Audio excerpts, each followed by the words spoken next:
내가 도달할 수 없고 내가 행하여도 이룰 수 없는 것이 있어요. 그 중에 하나가 여러분 회개라고 하는 것이에요. 저는 제가 정말 회개로 살아온 여정인지도 모르겠어요. 내가 아주 못되고 교만하고 믿음이 부족하고 죄가 많아서 그런 여정에서 제가 깨달은 것이 바로 그거예요. 회개에는 두 가지를 회개해야 되는 거예요. 첫째가 우리의 행위에 대한 것을 회개해야 돼요. 나의 생각에서 나온 것을 회개해야 돼요. 이것을 가르쳐서 우리가 자범죄라고 하는 것, 스스로 죄를 짓는 것. 그리고 또 한 가지가 있어요. 이것이 근본적인 문제예요. 노력을 해도 되지 않는 부분이 있는 거예요. 그게 뭐예요? 원죄라고 하는 거예요. 원죄는 우리의 행위의 죄가 아닙니다. 행위의 죄는 내가 저지른 거 봐요. 그런데 문제는 그것을 내가 회개하고 새로워져서 내가 새롭게 살겠다고 하는데도 또 그 덫에 걸려요. 왜 그럴까요? 그것은 행위의 문제가 아니라 원죄가 있기 때문에 그런 거예요. 다 마찬가지예요. 다시 돌아가요. 왜 그럴까? 그것은 원죄라고 하는 것이 있기 때문에 그래요. 원죄는 그 자범죄, 우리가 생각하고 선택하고 행동해서 한 그 죄를 계속 만연시키고 그것을 계속 행하게 하고 그것을 끊지 못하게 하는 그 죄의 뿌리가 원죄라는 거예요. 근데 그것을 우리는 잘 알지를 못해요. 감지가 잘 안 돼요. 감지가 되면 얼마나 좋겠어요. 제가 지금 이 시간 그것을 말씀드리려고 하는 거예요. 우리 마음의 두려움, 우리 마음의 고독함, 우리 마음에 감춰져 있는 부끄러움, 우리 마음에 숨겨져 있는 분노, 우리 마음에 감춰져 있는 어떤 결핍, 이건 겉으로 드러나지 않아요. 도덕적인 문제가 아니기 때문에 그래요. 자범죄가 아니기 때문에 그래요. 더 문제는 도덕적으로 내가 자범죄를 저지르지 않고 또 내가 성공적으로 살고 내가 모든 사회적인 경제적인 조건이 다 갖춰져 있고 그래도 이것은 다 남아 있어요. 고독과 부끄러움과 결핍 그리고 두려움, 이것이 다 남아 있어요. 여러분 안에 있어요. 근데 우리는 그것은 취급을 안 하고 넘어가는 거예요. 그것이 계속해서 우리로 하여금 유혹에 넘어가게 하고 우리를 연약하게 하고 다시 죄를 짓게 하고 다시 질투하게 하고 다시 탐욕에 빠지게 하고 다시 음욕에 빠지게 하고 다시 도둑질을 하게 되고 거짓을 행하게 만드는 그것이에요. 바로 예수께서 회개하라고 하는 것과 예수께서 내가 너의 모든 죄를 씻기 위하여 십자가에서 피를 흘리고 죽는 까닭은 뭐냐? 예수께서는 바로 그것을 위하여 당신이 십자가를 지신 거예요. 하나님과의 막힌 담을 헐기 위하여서 내가 십자가에서 죽었다고 말씀하시는 거예요. 십자가에서 내가 죽는 까닭은 하나님과 너희들의 관계, 막힌 담을 내가 헐기 위하여서 이렇게 죽는 것이라고 얘기하는 거예요. 거기에 여러분 예수님의 십자가의 보혈과 대속의 죽음에 대하여 깨달아야 돼요. 원죄를 취급하지 않는다고 하면 예수께서 올 필요가 없어요. 결국은 한마디로 말하면 그런 부끄러움, 두려움, 고독, 그리고 분노, 끝없는 결핍감, 이것을 유리하는 자의 증후군이라고 말하는 거예요. 하나님과의 관계가 끊어졌을 때 인간은 그때로부터 유리하는 자가 된 거예요. 마음에 뚫린 그 공허감이나 그 가슴 쓰린 것을 어떻게 할 수가 없어요. 그것이 바로 유리하는 자, 그 영혼의 고통이에요. 그런데 우리가 그 숨기고 싶고 두렵고 부끄러워하고 그 결핍에 대한 그것은요, 끝까지 우리는 어떤 문제가 있느냐, 대면하고 싶지 않아요. 대면하는 것 자체가 두려워요. 죽음 자체를 대면하는 것도 두려워요. 다 그 열매예요. 똑같은 거예요. 인지도 잘 안 됐을 겁니다. 왜 그럴까? 모태 감염으로 B형 바이러스에 의해서 간 질환을 앓는 사람들이 한국에 수십만 명이 되죠. 근데 모태에서 잉태하여 가지고 그거 자라날 때에 모든 것은 다 어머니로부터 오는 것입니다. 그렇죠? DNA도 그렇고 영양분도 그렇고 산소도 그렇고 또 피도 그렇고 물도 그렇고 다 어머니로부터 오는 거예요. 그래서 자기의 몸이 만들어집니다. 이때에 어머니가 B형 바이러스에 걸려 있으면 그 B형 바이러스가 그 아이에게 들어가게 됩니다. 이때 아이는 그 B형 바이러스 균도 아멘으로 받는 거예요. 왜? 어머니가 주시는 거니까.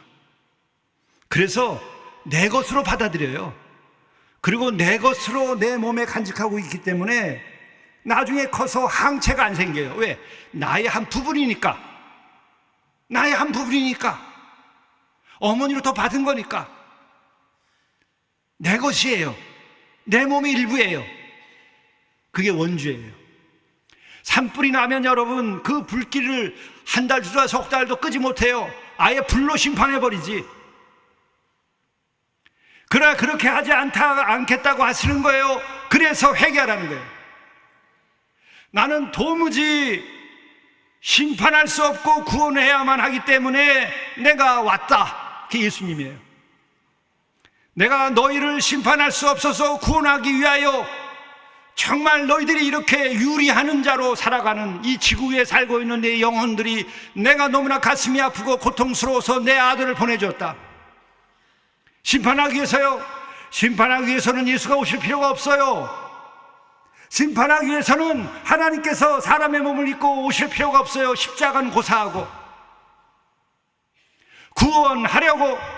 구원하려고 한 영혼이라도 다 내 사랑하는 나의 자녀고 나의 피조물이고 내가 사랑하여서 지은 나의 형상대로 지음받은 영혼들이기 때문에 하늘 아버지의 사랑은 변함이 없고 창조 이전부터 창조 이후까지 변함이 없기 때문에 예수 그리스도를 보내주신 거예요. 하나님께서 세상을 이처럼 사랑하사 독생자 예수 그리스도를 보내주신 거예요. 십자가의 경험을 한 그 사도들은 그 사랑을 체험했어요. 예수님을 만났고 십자가와 부활을 경험한 그 제자들은 어쩔 수가 없었어요. 도망칠 수가 없었어요. 그 사랑에 붙잡혀서 그들도 예수님 곁을 떠났었어요. 실망됐었어요. 좌절됐었어요. 두려워서 떨었어요. 그런데도 그분을 떠날 수가 없었던 거예요. 그리고 고백한 것이 하나님께서 이처럼 사랑하셨어요. 독생자 예수 그리스도를 보내주셨다. 그렇게 와서 대속적인 죽음을 죽은 그분이 회개하라 천국이 가까웠다라고 말할 때에 그 회개가 야 이 자들아 내가 너희들을 심판하리라. 내가 불로 물로 심판하리라. 내가 천군 천사를 보내서 너희들을 멸하리라. 그게 아니에요. 벌금을 내라고 그랬습니까? 벌금을 내라고 해도 안 그랬어요. 삭개오가 벌금을 내겠다고 그랬어요. 예수님 만나니까 너무나 좋아서 주님께 올 때에 내가 토색 해먹은 거 있으면 도둑질한 게 있으면 내가 4배로 갚겠습니다. 그럴 때 그래 갚아라 그랬어요. 그것도 대속하셨어요. 내가 내 집에 유하리라. 뭐예요? 내게 구원이 임하였다. 내가 죄 사함을 받았다. 그 말이에요. 예수의 회개는, 우리 주님의 회개는 너희들의 죄를 다 내가 끌어안고 내가 죽어주마. 그분은 그럴 수 있어요. 하나님의 아들이니까, 원죄가 없으니까, 구세주이시니까, 메시아니까, 그리스도이셔서 가능한 거예요. 어느 날 내가 내 죄를 위하여 내가 대속했다. 그때 찾아오는 것은 다른 기쁨이고 평안이에요. 뭐예요? 하나님과의 관계가 회복되는 거예요. 원죄는 자범죄와 같이 나의 행위에 대한 반성과 성찰이 아니고 하나님과 나와 막힌 관계가 회복되는 거예요. 내 아버지에게로 돌아가는 거예요. 율법과 달라요. 이게 복음의 회개. 예수 그리스도께서 대속적 죽음을 통해서 행위가 아니라 관계를 회복시키는 거예요. 하나님의 자녀가 되게 하는 거예요. 십자가에 달려서 이제 죽어가고 있어요. 그 앞에 사람들이 있어요. 그 앞에 있는 이들이 누군가요? 호산나를 외치고 우리를 구원하소서, 호산나, 우리의 메시아, 우리의 주, 이렇게 외치던 자들이 자기네 뜻대로 되지 않으니까 강도를 놓아주고 저자를 십자가에 못 박으라 그런 자들이에요. 그 자들이 그 앞에서 잘됐다고 박수치고 조롱하고 뺨을 때리고 침을 뱉었던 자들이에요. 그렇게 높여놓고서는 거기다가 제자들은 도망치고 또 일부 제자가 있을지라도 다 외면하고 두려움에 떨고 홀로 고독하게 십자가에 달려있는데 그 피를 흘리면서 매달려 있는 거예요. 그때 뭐라 그러셨어요? 첫 마디가 아버지, 두 번째가 저들의 죄를 사하여 주옵소서. 여러분, 이런 말을 지어낼 수 있겠어요? 내가 지금 십자가에서 죽어가는데 내가 멋있게 말해야지, 인류에게 명언을 남겨야지, 내가 멋있게 시한수를 내가 읊어야지, 내가 문학작품 하나 만들어야지, 내가 영웅이 돼야지, 그런 소리 나오겠어요? 그동안에 거짓말이었다고 하더라도 이제 진짜가 나오는 거예요. 옆구리에 창이 찔렸을 때 피가 흐르듯이 그의 존재에, 그 영혼의 골짜기에서 신음소리처럼 자기의 마지막 소리가 새어나오는데 그 소리가 아버지. 여러분, 진짜 아버지가 있으니까 아버지라고 그랬을 거 아니에요? 자기가 진짜 하나님의 아들이니까 아버지라고 그랬을 거 아니에요? 아니, 막판에 죽어가는데 웬 아버지야? 영원한 아버지, 영원한 사랑, 완전한 사랑이신 아버지가 계신 거예요. 요한복음에 보고 계속 말씀하죠. 하나님의 아들, 그리고 나를 봤으면 아버지를 보았다. 그리고 나는 어디서 와서 어디로 가는 줄 안다. 너희들은 모르지만은 나는 아버지께로부터 와서 지금 내가 아버지께로 가는 것이다. 이와 같은 말씀들을 수없이 많이 했어요. 그러니까 그분이 진짜 하나님의 아들이에요. 입증하는 거예요. 마지막 말씀도 그랬어요. 7원의 마지막도 아버지여 내 영혼을 맡기나이다. 아버지가 없으면, 진짜 그 속에 아버지가 없으면, 그분이 아버지 하나님을 진짜 만나지 않았으면 무슨 아버지야. 아버지는 내가 이때까지 거짓말했다, 이실 주고 해야지. 아니면은 그 말을 하기가 저거 하면은 그저 혼자 죽어가야지. 쇼를 한 게 아니에요. 아버지 하나님이 있다고 하는 것이, 하늘 아버지가 계신 것, 그게 쇼가 아니란 말이에요. 그리고 그들 향해서 마지막 하는 소리가 그거예요. 사하여 주옵소서. 이분이 오신 까닭은 사하기 위하여 오신 거예요. 우리를 구원하기 위하여 오신 거예요.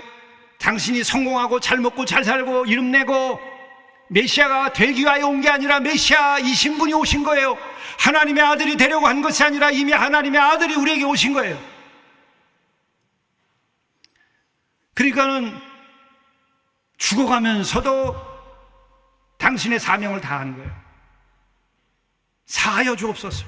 내가 죽어도 저들은 사하여 주셔야만 합니다, 아버지. 이게 가짜겠어요? 이 마음이 밀려들면요, 저절로 회개가 돼요. 원죄가 풀려요. 아, 하나님이 나를 사랑하시는구나. 회개는 하나님이 우리를 사랑하고 구원하기 위하여서 회개하라고 하는 거예요. 예수님의 회개는 율법의 회개와 달라요. 야단치는 게 아닙니다. 심판하기 때문에 아닙니다. 야단치고 심판하는 것이 아니라 내가 대속적인 죽음을 죽을 테니까 나를 믿고 나에게로 오라. 그러면 너희들이 아버지께로 가리라. 영생과 하나님의 나라를 너희가 누리리라. 그거예요.